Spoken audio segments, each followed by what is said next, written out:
तर आज आहे गुरुवार आणि मी आजचं सकाळचं तुमच्यासोबत माझं रुटीन शेअर करत आहे. तर आज संकष्ट चतुर्थी सुद्धा आहे. सगळ्यांना श्री स्वामी समर्थ आणि गुड मॉर्निंग. त्यासाठी मी इथं शाबू भिजू घातला होता आणि चहासुद्धा छान उकळत आहे. त्यानंतर चहा घेतला. चहाची सवय मोडायची आहे, पण जातच नाहीये. काय करावं तेच कळत नाही. तर मग इथं मी अभिषेक करून घेते. देवपूजा त्यांनी आधीच केली होती, पण दूध नव्हतं त्यामुळे दूध आल्यानंतर ना मी गणपतीचा आणि स्वामींचा अभिषेक करून घेतला आणि रांगोळी काढून घेतली. तर दर गुरुवारी मी स्वामींचा अभिषेक करून घेते.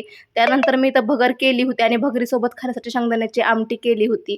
तर त्यांना शाबू जमत नाही त्यामुळे मी त्यांच्यासाठी भगर आणि आमटी केली. त्यानंतर ना माझ्यासाठी शाबू केला होता आणि हा लहान शाबू आहे त्यामुळे सकाळी भिजवला तरी चालतो आणि मी सकाळीच भिजवते. रात्री भिजवल्यानंतर ना हा शाबू चिकट होतो आणि सकाळी भिजल्यावर खूप छान होतो.